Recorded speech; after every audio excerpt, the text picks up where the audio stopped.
اللہ اکبر اللہ اکبر۔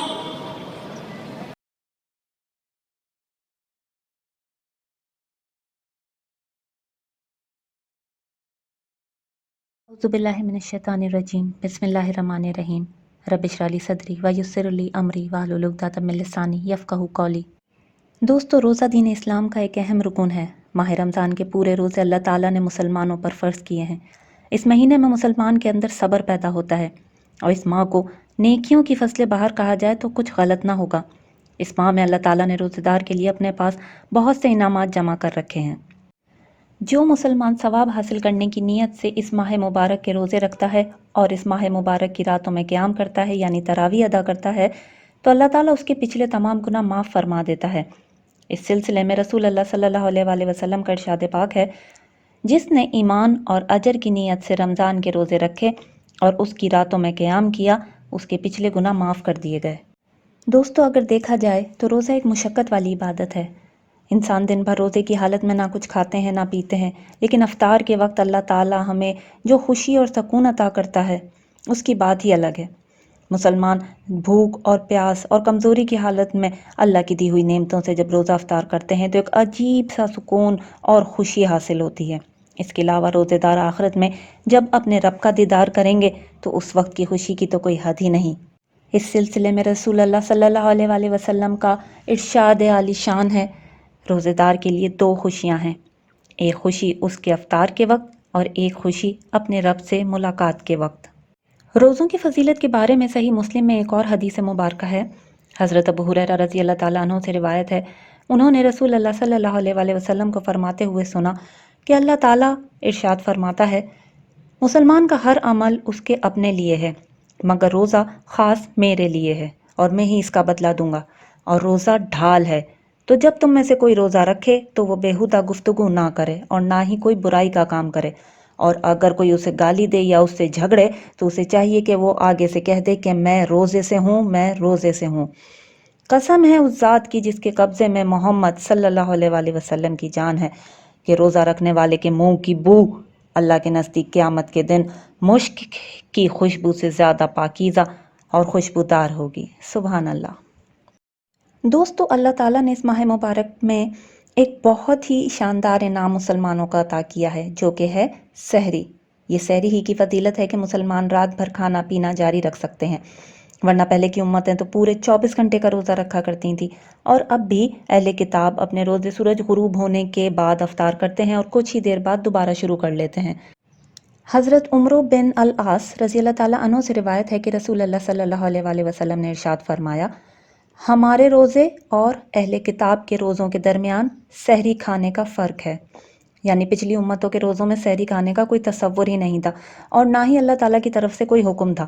یہ انعام تو صرف امت محمدیہ صلی اللہ علیہ وآلہ وسلم کو ہی دیا گیا ہے۔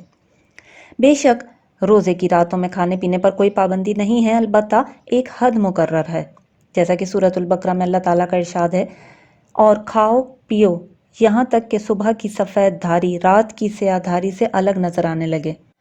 دوستو، یہ وہ وقت ہے جسے ہم پو پھٹنا کہتے ہیں، جب ایک لکیر سی مشرق میں نظر آتی ہے، یہ گویا طلوع فجر ہے۔ اس وقت سحری ختم کر دینے کا حکم ہے۔ آج کل کے دور میں تو یہ لکیر ہم یقیناً اپنی آنکھوں سے نہیں دیکھ سکتے، یہ تو جنگلوں ویرانوں میں جہاں کوئی اور روشنی نہ ہو وہیں دیکھی جا سکتی ہے، لیکن اس کا حل اللہ تعالیٰ نے پہلے سے ہی ہمیں عطا کر دیا ہے۔ گھڑیاں، موبائل، ٹی وی، بہت سی سورسز الحمدللہ ہمارے پاس موجود ہیں جن سے ہم اصل طلوع فجر کا وقت معلوم کر سکتے ہیں۔ سحری کی وجہ سے ماہ رمضان کی رونق تو بہت ہی بڑھ جاتی ہے۔ اس کے ساتھ ساتھ تہجد کی نماز ادا کرنے کا موقع بھی آسانی سے مل جاتا ہے۔ ہم میں سے زیادہ تر لوگ سال بھر تہجد کی نماز اس کے اپنے مقررہ وقت پر ادا نہیں کر پاتے، مگر اس ماہ میں سحری کی بدولت نماز تہجد بآسانی اپنے مقررہ وقت پر ادا کی جا سکتی ہے، بس دل میں نیت ہونی چاہیے۔ اس سے سحری کے وقت کا ثواب بھی ڈبل ہو جائے گا، سحری کھانے کا بھی ثواب اور تہجد پڑھنے کا بھی ثواب۔ دوستو، سحری کھانے کی بھی بڑی فضیلت ہے۔ خود رسول اللہ صلی اللہ علیہ وآلہ وسلم نے اس کا حکم دیا ہے اور فرمایا ہے، سحری کھایا کرو کیونکہ سحری کھانے میں برکت ہوتی ہے۔ دوستو، ماہ رمضان بے شک بڑی فضیلت والا مہینہ ہے۔ رسول اللہ صلی اللہ علیہ وآلہ وسلم نے فرمایا ہے، جب ماہ رمضان آتا ہے تو جنت کے دروازے کھول دیے جاتے ہیں اور دوزخ کے دروازے بند کر دیے جاتے ہیں اور شیاطین کو قید کر دیا جاتا ہے۔ اس ماہ کی جتنی بھی فضیلتیں بیان کی جائیں کم ہیں۔ ایک اور حدیث پاک میں اللہ کے رسول کا ارشاد ہے کہ اگر مومن رمضان کی اصل فضیلت جان لے تو وہ تمنا کرے گا کہ سارا سال ہی رمضان رہے۔ تو دوستو، جب اتنا اہم اور اتنی فضیلت والا مہینہ اللہ تعالی ہمیں عنایت کر رہا ہے تو ہماری بھی ذمہ داری بنتی ہے کہ ہم اس کا احترام کریں اور اس سے جتنا ہو سکے فائدہ اٹھائیں۔ روزے کی حالت میں صرف کھانا پینا چھوڑ دینا ہی کافی نہیں ہے، بلکہ اللہ کی رضا حاصل کرنے کے لیے برے کاموں سے دور رہ کر روزہ مکمل کرنا ہی اصل پرہیزگاری ہے۔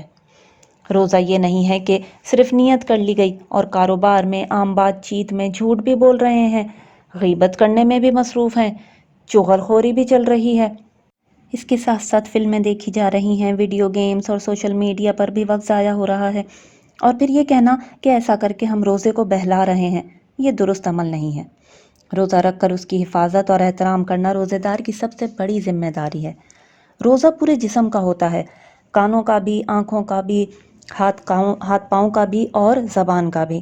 اس لیے ضروری ہے کہ نہ تو برائی کو دیکھیں، نہ سنیں اور نہ زبان سے برائی کا ذکر کریں، نہ ہی اپنی زبان کی تیزی سے لوگوں کی زندگیوں میں زہر گھولیں۔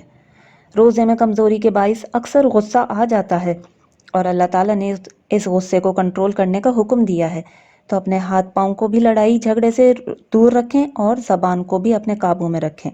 اپنی زبان کو قابو میں رکھنے کا بہترین طریقہ یہ ہے کہ درود پاک یا کلمہ طیبہ کا ورد کرتے رہیں۔ اللہ تعالیٰ سے دعا ہے کہ وہ نہ صرف پورا رمضان بلکہ سارا سال ہمیں برائی سے بچا کر رکھے اور ماہ رمضان صحت اور تندرستی کے ساتھ مکمل کرنے کی توفیق عطا کرے۔ آمین ثم آمین۔ آخر میں آپ سب سے میری ایک درخواست ہے کہ پلیز لوگوں میں آسانیاں بانٹیں۔ اللہ تعالیٰ انشاءاللہ آپ کی زندگی آسانیوں سے بھر دے گا۔ آج کی ویڈیو میں بیان کی گئی تمام احادیث صحیح مسلم شریف سے لی گئی ہیں۔ دوستو، اگر ویڈیو پسند آئے تو لائک کر دیں اور چینل کو سبسکرائب کر دیں۔ دعاؤں میں یاد رکھیے گا۔ وآخر دعوانا ان الحمدللہ رب العالمین۔